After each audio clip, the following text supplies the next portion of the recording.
My name is Jevona Maniex, and I am a mother, a wife, and I live in Washington, and I am 47 years old.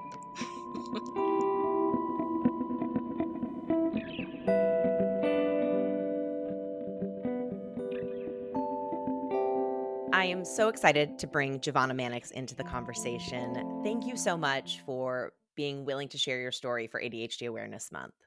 Thank you for inviting me. I would like to start at the beginning because you and I share something in common. We went through a very good portion of our lives without knowing ADHD was something that we were living with. And I know hindsight is a fun little game to play when we are looking back at everything. But I Yes. want to start with your diagnosis because you have an interesting segue into it. Essentially, one of your professors pointed out that this was something Mhm. that you should look into. You should have a conversation with someone about ADHD. Yes. So it was during residency, my first residency, and I had flown into Phoenix with the university, and I was sitting down and I kept fidgeting and going through my notes, and then he would start talking, and then I would drift off, come back and ask a question, but it would be a question that he may have asked or, a discussion he had 5 minutes prior to. And he kept looking at me and he kept eyeing me, and I said, I don't think this guy really likes me at all. So later on down, we had a one-on-one and we were talking, and he kept looking at me, and then I start thinking he's not paying attention to me at all. And he said, he told me he had ADHD, and he found out in college during his dissertation process because he lost his dissertation. He had to type it all over.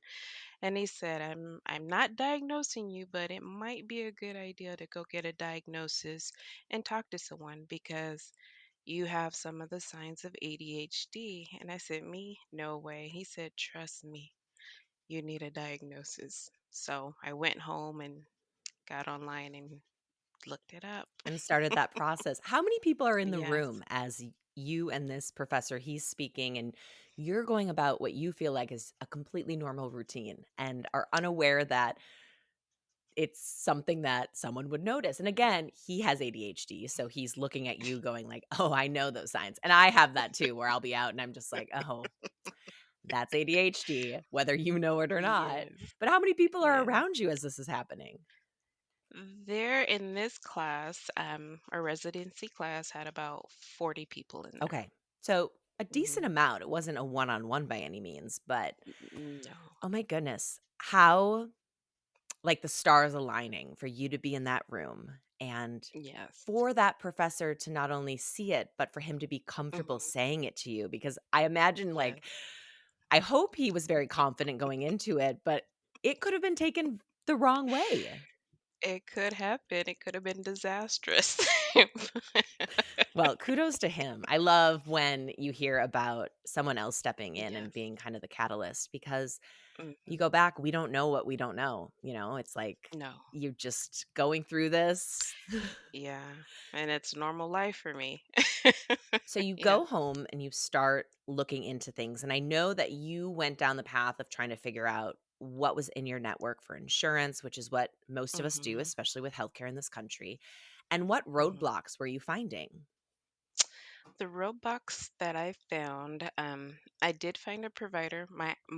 My own provider said, No way, you don't have ADHD. You're just not focused. I can count on my hand how many adult women are diagnosed with ADHD. What he called me is middle aged. That was his first mistake. Yeah. So I said, okay, whatever. So I looked at my insurance, start Googling ADHD, how do you get diagnosed? And then voila, I found ADHD online, and I said, okay, will my insurance pay for it?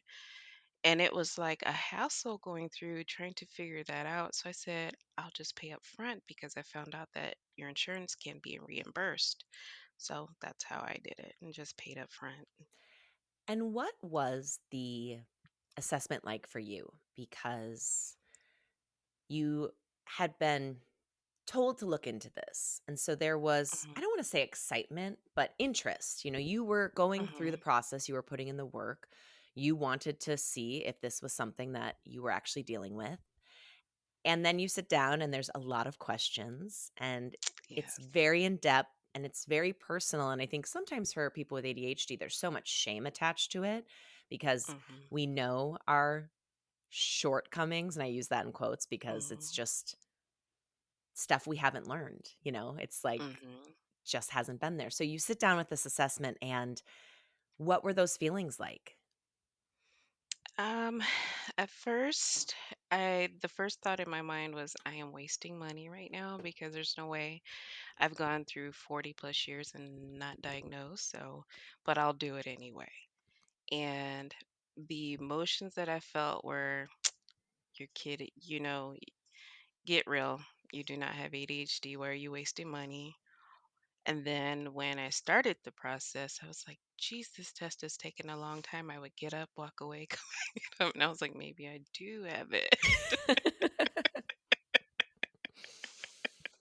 Yeah, so though it was kind of like, sometimes you think I'm making things bigger than what they really are, and this is not me. That's what I was feeling the whole time, and this can't be real. Why am I doing this The self doubt. that whole time? Yes. I also think we are just designed to compare our problems to other people's problems. And it's a very Mhm. dangerous game because, as you and I can both share, I'm sure, getting that diagnosis, just even knowing about it, was so monumental. Yes. Like you take even just like the Yes. treatment and all of the Mhm. workarounds you start to learn, like getting that answer, you're like, oh, huh. Mhm. Yeah. Very true. When I showed my doctor, my primary care physician, the one who said no, when I showed him the assessment, he said, "Well, I'll be darned. You do have it. Maybe I have it too." And I said, "Maybe you ought to go get an assessment." But he started the whole conversation. He was just really amazed that I was able to go get the assessment. And then we started discussing medications. And, I kind of feel like in the beginning, he kind of had a little doubt himself, because he said, "Well, if I give you this medication, it's supposed to bring you down. But if it doesn't, then you don't have it." And I said, "Well, I'm going to put it to you this way. I'm going to school to get my doctorate. And if I have it, I have it. And let's address it because I want to graduate. I don't want to be in this same thing where I think I have it, but I can't move forward in this dissertation." So he prescribed it. And then it was like, sky's the limit from there. So let's talk about that because you are in the middle of all of this in graduate school. And how were things Mhm. going before the diagnosis? You know, it's very I look back, I went and looked at my grades prior to the diagnosis and I looked at some of my schoolwork and I thought things were going great. I thought I was just getting by, no issues. However, when I looked at my grades compared to after the diagnosis, I was a B minus student all the way up until my diagnosis. After my diagnosis, all my grades were A's afterwards. So I had the potential to be an A student, um, prior to my diagnosis, and I would have not have known that. But I noticed there were mistakes in my papers where I would switch words around or I would forget to put to or the, and it was like mistakes that I would make that I wouldn't normally make. And that led to So, another diagnosis for you. Can you tell me a little bit about that? yes. So, that diagnosis actually came last year, and I was talking to, in the process, I want to mention, I got a job offer. So I relocated from Michigan to Washington. So once I moved to Washington, I found a provider and she's wonderful. And we were talking, and I kept saying, when I talk and when I speak, I feel like I'm talking backwards. And that's it's kind of almost like I have Yoda syndrome. And she burst out laughing. She said, "My son has Yoda syndrome." I said, "It's a real thing." She said, "It's called dysgraphia." She said, "You have a problem with translation." She said, "It's almost like you're trying to catch your words, but when you're talking, transcription is a problem, or not talking, but writing, transcription is a problem. You're either talking with your sentences or typing with your sentences backwards, and you end with the beginning." And that's when it was like this big light came on for me. Like, okay, I haven't been like what I would have thought of myself as illiterate or not smart enough my whole life. I'm smart enough. I just smart in a different way. It But is. she diagnosed me with dysgraphia. And again, not to go back, but it's like all of the things that had to happen for you to get that diagnosis and to find that provider and to Yes. know what you were looking for in a Yes. provider. It's always Mm-hmm. so eye-opening when we start to kind of take Mm-hmm. stock of the advocacy we do for ourselves and like what comes from it. Mm-hmm. Yes.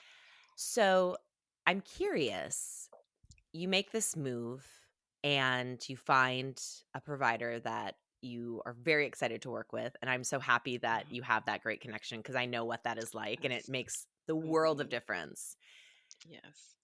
I know that you've been working on kind of a holistic approach, and I think one Mm-hmm. thing that sometimes people with ADHD maybe lose sight of is like medication will help, but that's like evening the Mm-hmm. playing field. It's not going to solve all your problems. So Exactly. you start on this treatment plan, and what has that been like for you? So the treatment plan, it there has been a lot of tests and trials. Trying to figure out what works for me, because what works for me may not work for the next person, or what works for one person may not work for me. So just figuring out that perfect spot, and then realizing that that perfect spot is not a long-term fix for me, because for some reason things work for this amount of time and then I have to readjust and find something else. So just figuring out, okay, I know that I need a reminder every day to take food out their fridge. I don't take my medication every day, because the medication it's not a fix, it's a help. So I put reminders all throughout my home. I have reminders in my phone, on my calendars. I even tell my Google and Alexa, and I have to say that very quietly because for some reason they hear me and start waking up. I have to put reminders in there to remind myself. So um, my focus is through the helps that I create in my environment. So that's calendars, timers, even the TV will turn off when it's bedtime. That's actually genius. That's very And I smart. even and when it comes to like homework and things like that, or not homework, but like reading articles for my dissertation, there are days where even if I take medication, I can't focus and it's just not the day. So what I will do is with PDF, it'll read the article to you. And as I'm listening, if I hear something that catches me, I'll go back and highlight it. So I figure out ways to for myself to adapt and readapt and be successful. I have added the listening aspect to it as well because doing Mhm. research for me. And I think back on how big of a struggle college was for me, and it was like, "Oh, if that had been a thing," Like, it Mhm. wasn't quite there yet, but I think of all the things I learned from listening to things, whereas reading is Yeah. such a struggle because it is you have to focus. Mhm.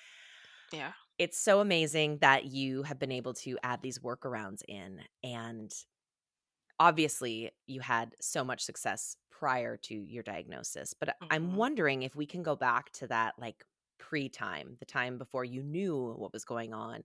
Where were Mhm. you struggling? What do you look back on and go, "That Ooh. was really a lot of coping mechanisms kind of coming together"? Mhm.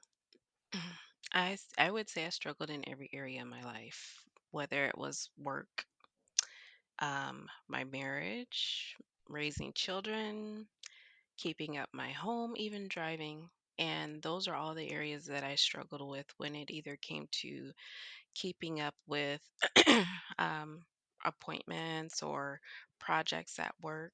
Um, I struggled with maintaining or keeping a focus at work. And I had a job where I was the director of a department and I had to do reports.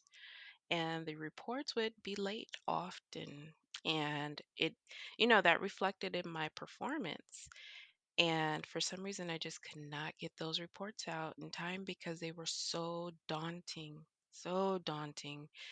And that was an area in my performance where it was perceived as if I was lazy or, not focused, or I didn't take my position seriously, which was totally not true.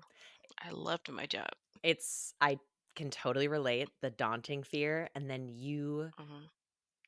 can't talk about it because it is so daunting, and it's also Hmm. there's kind of this embarrassment that comes with it, and then Hmm. everyone around you who would not struggle in that position looks at it as like, "You're right, she's not taking this seriously," or "She's not, Hmm. you know, realizing the importance of this." And the meanwhile, it's just Yes. like this big churning, disaster in the middle.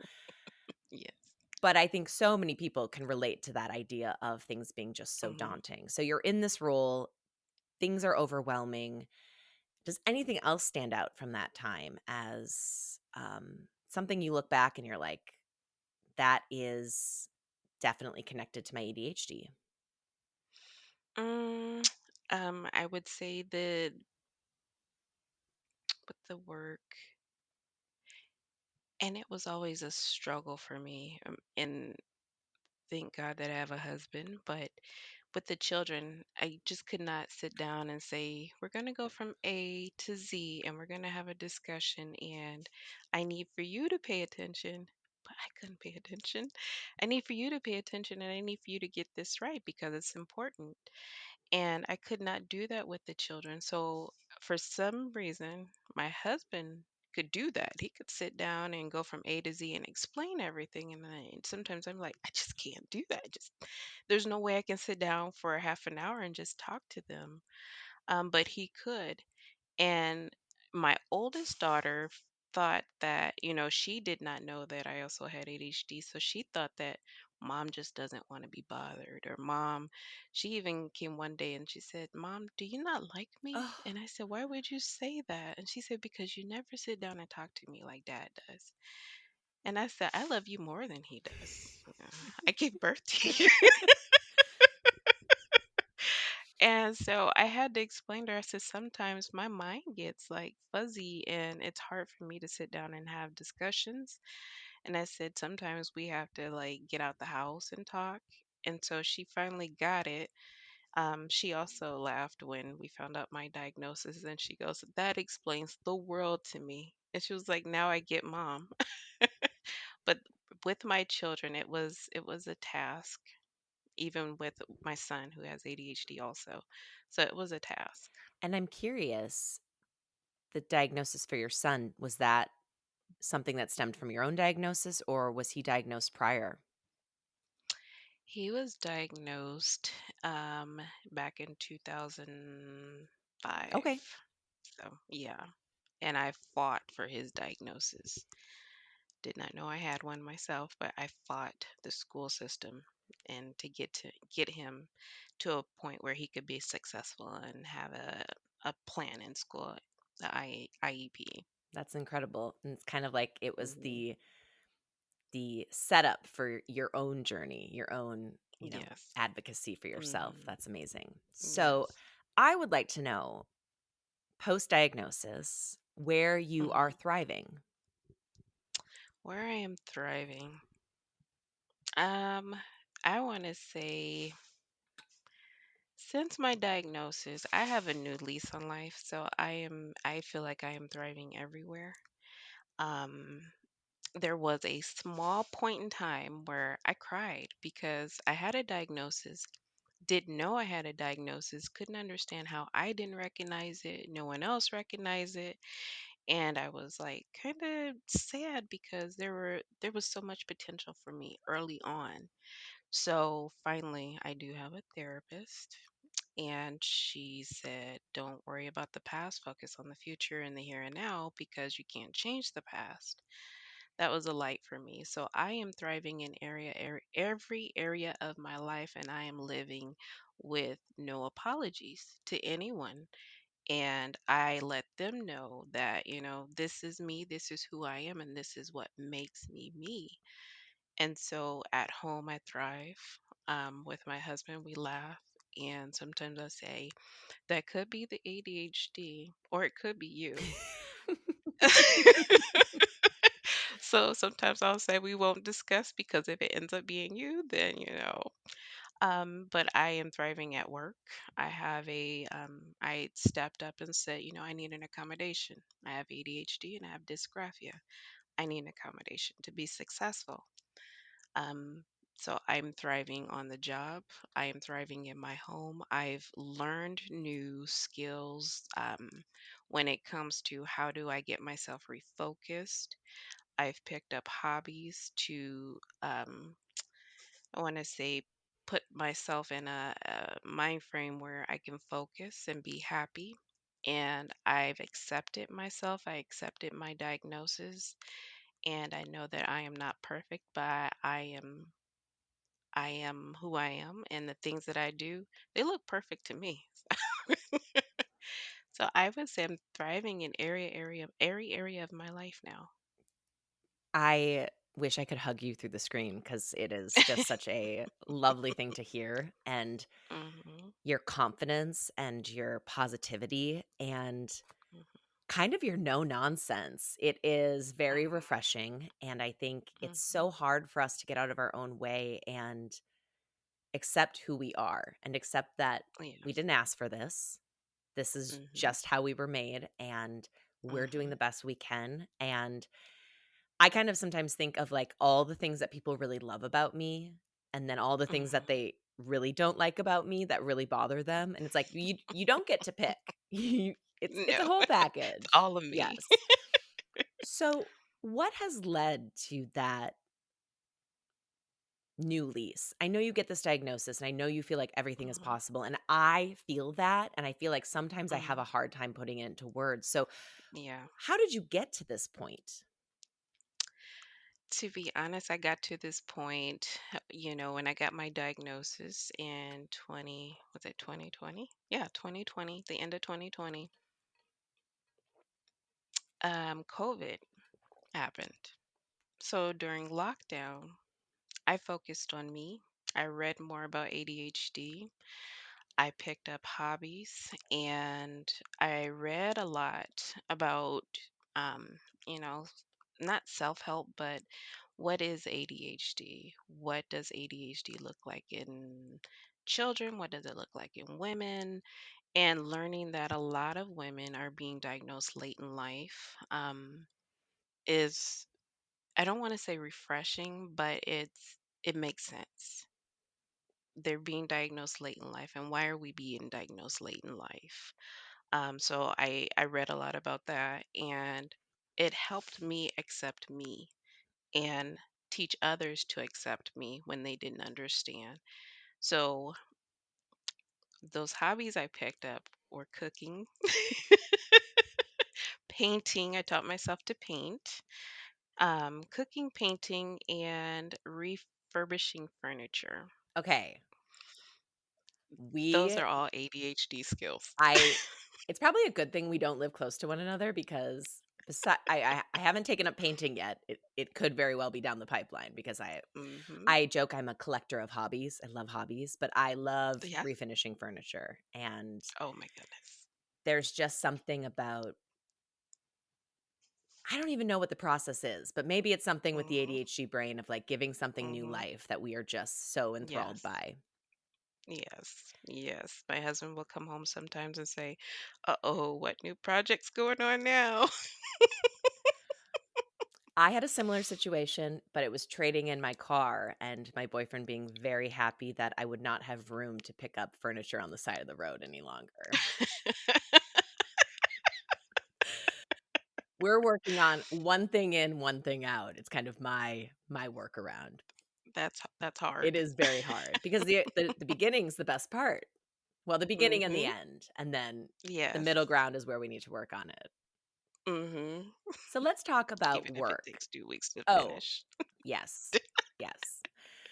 Let's talk about work because I think Mhm. there are a lot of people who would love to be in the situation that you were in, where you felt confident Mhm. going to the people who make decisions at work and saying, "This is what's going on in my life. This is what I need from you in order to be better at my job, to be the best in this role."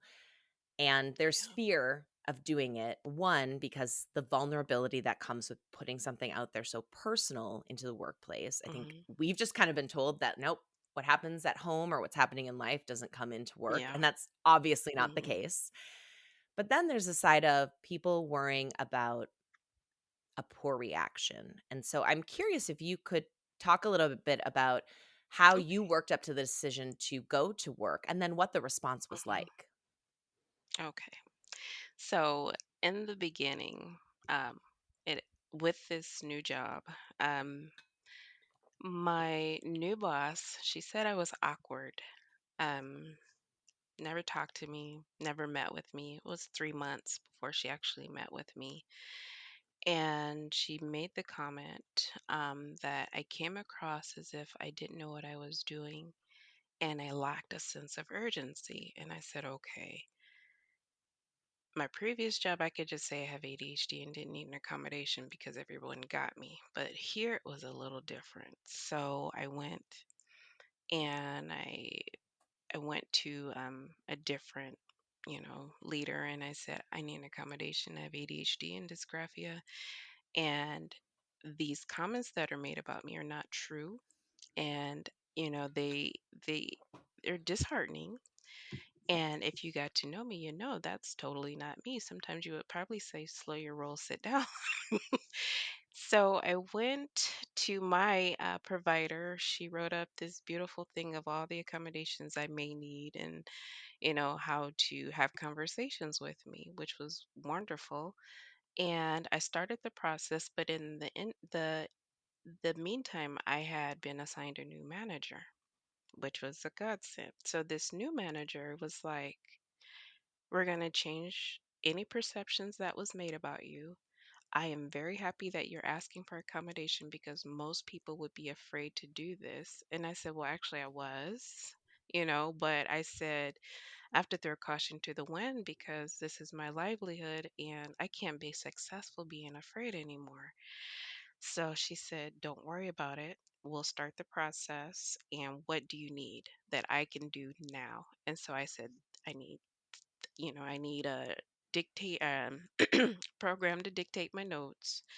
I need extra time in the morning or the afternoon to do my reports. And if I'm going to do interviews throughout the day, I need them to be in the morning, but not after 1:30 because after 1:30, you've lost me. So she said, you're in charge of your own schedule. Send in an order of whatever you need and we'll order it and get you set up. And it was like amazing. Like she was extremely supportive in everything that I thought I needed and things that was like, they probably won't get this for me because it's super expensive. They still did it. And they said, we just want you to be successful. And that just opened up everything. And I said, wow, if this job really values me like this, with the things that I bring to the table, not just my skills and my knowledge, but ADHD also, you know, I'm going to stay here for the long run and make the most of this because this is wonderful.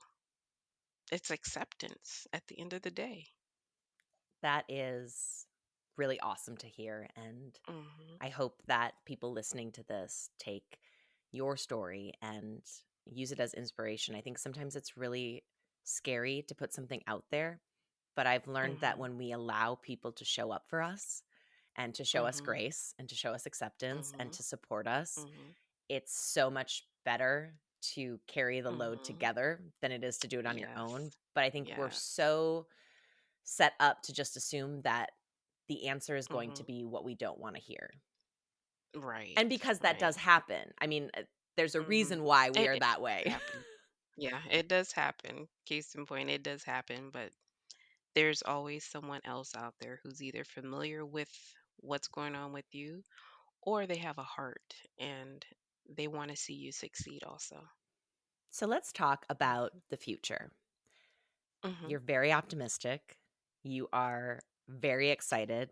I think I am so excited to see what comes next for you because it just Mm-hmm. feels like the sky's the limit with where you are. Mm-hmm. So when you look Yeah. forward, you have this new opportunity at work to Mm-hmm. make yourself even better at your job. Mm-hmm. You have developed relationships in a different way with your husband and your children. You have Mm-hmm. hobbies. What else is kind of on the horizon that you just go, yes, this is where I'm meant to be. This is what I'm meant to be doing? I'm glad you asked that question. Um, with this dissertation that I'm still writing, um, my dissertation is focused on women, work family conflict, stress, and coping. I really wanted to focus on women with, ADHD, but I knew that I was not at a place where I could do that and separate my feelings. So I said I won't go there. But when I finish this dissertation and I get the letters behind my name, I want to use that and as a professor at some academic in academia at some university, um, because I was helped in the beginning and it was recognized in me that I had ADHD. Can't imagine how many other people out there who are wanting to pursue their dreams but feel like they can't because they either don't know they have ADHD or they know they have ADHD and feel they'll fail. So I want to be that supporter in that academic arena. And then also, I want to continue to stay where I am in my current position.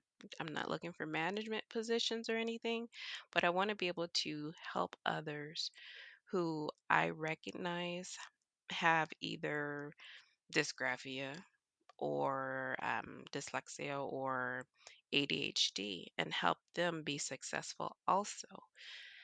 Right now, there are doctors and there's employees and sanitation and the cafeteria at the hospitals who are living with ADHD, dyslexia, and dysgraphia and don't know it and are suffering.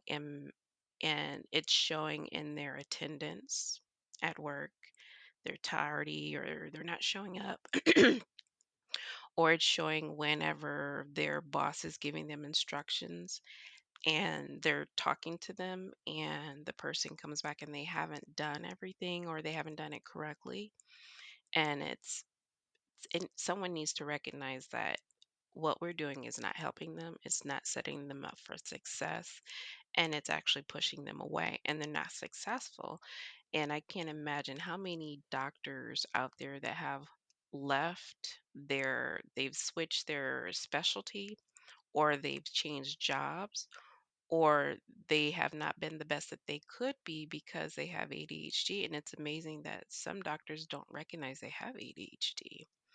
And I've recognized it in a few. And, I didn't say, well, you need to go get an ADHD diagnosis. Sometimes I would tell my story just as this is what happened to me and let them decide to go do that.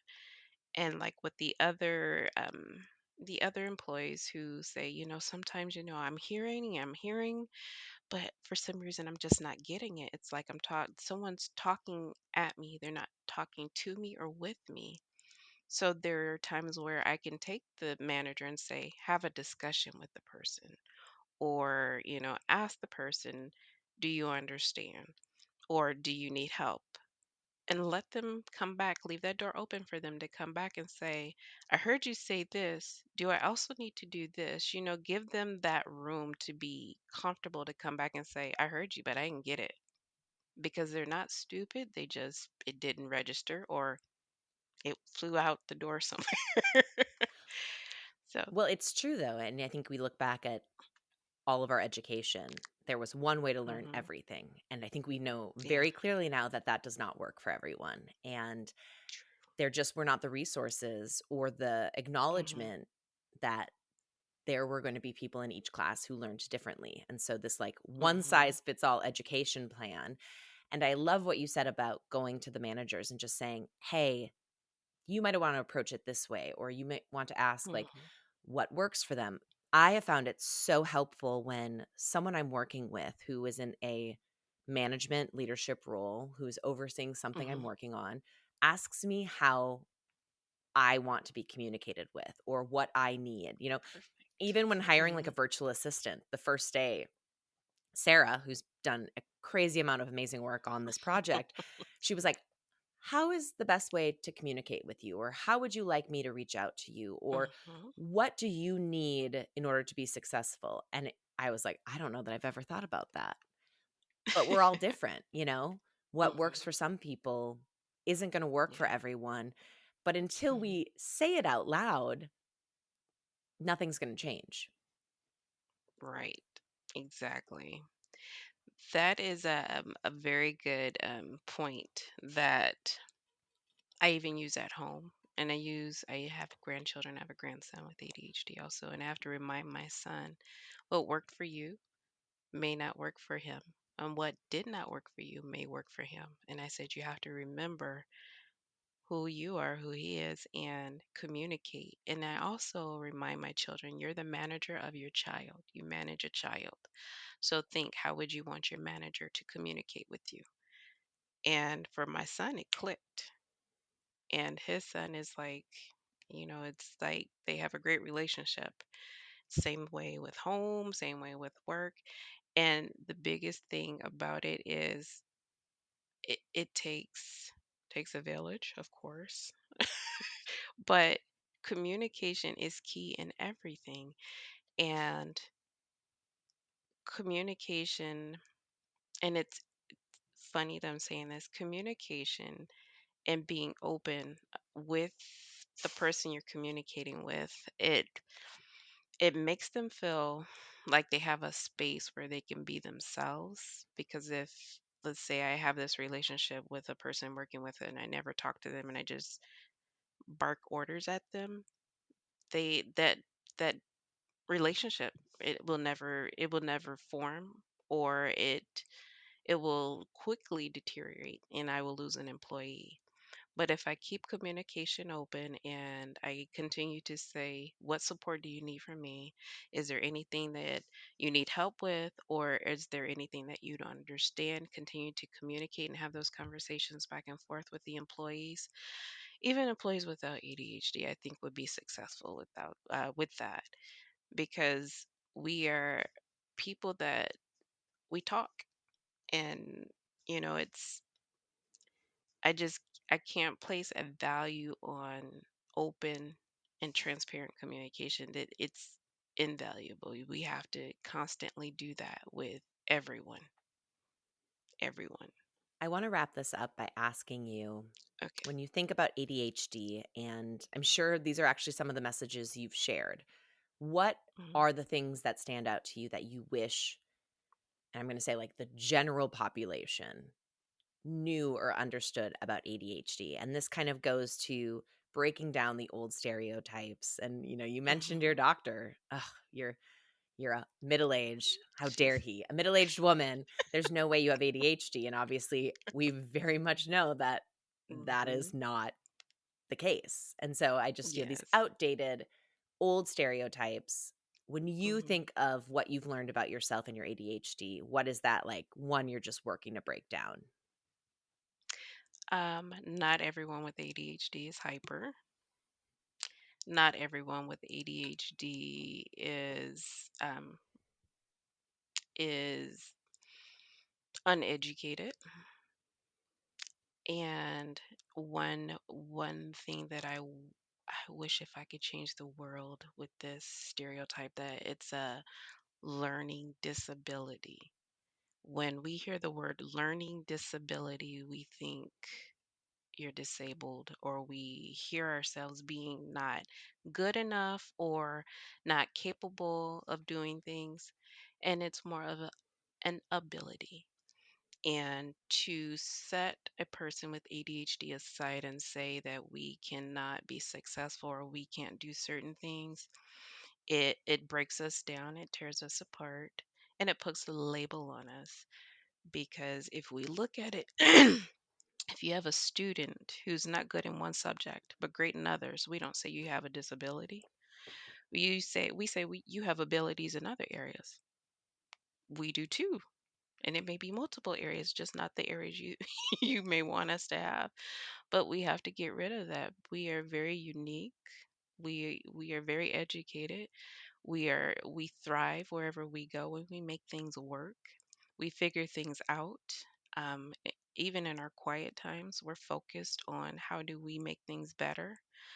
And it's not about it's not, and I hate to always say ADHD, but to understand where we come from, we have to always, like, sometimes we worry about what do others think of us? What do you see in me? Or do you recognize ADHD in me? And the stereotype that I want to break down is that we are human beings like everybody else. We love, we deal with emotions like everyone else. We deal with failures, we deal with successes. We can be successful people, doctors, attorneys, lawyers, and we have great potential. Great potential. We just need somebody to recognize that in us. We recognize it in ourselves, but if we don't have a support system, it's setting us up for failure all the way around. That's a great way to end it. I just everything you said, I'm like, yes, all of those things. And I mean, there's so many ways to go back and look at, where this idea of needing extra help in life or needing to learn a Mhm. different way means that Mhm. you're not smart. And Mhm. I think back to elementary school and the kids who got extra help and there was such a stigma around it. And I Mhm. think of myself and what I was hiding and how I could have benefited from that. Yeah. And Yeah. you're right, we just need to change the narrative in so many different ways. And I'm Absolutely. just so grateful for you for being so open and honest and sharing some stuff Thank you. that I'm sure has been very hard to come to terms with, especially Mhm. outside of your job, but with your husband and your children and the things that Mhm. you've realized now, and you get to take that into the future. And I just thank you so much for joining us on Refocus with Lindsay Gensel. Thank you. It truly was a gift. I can't wait to see some of these furniture projects that you have going. Your husband's going to be like, "Oh no. Oh no." The dining room table's next. Okay. Okay. That's very funny. I've been eyeing up some dining room tables, but I luckily have been telling myself you have a little much on your plate right now. Give it time. But again, the things you learn. 3 years Yes, ago, yes, I would have had a new table in here yes. and we'd be refinishing it right Yeah. now. So, well, Jevona Maniex, it has been a pleasure. Thank you so much, and Thank you so much, Lindsay. continued success to you. And I can't wait to see Thank what's you. down the path.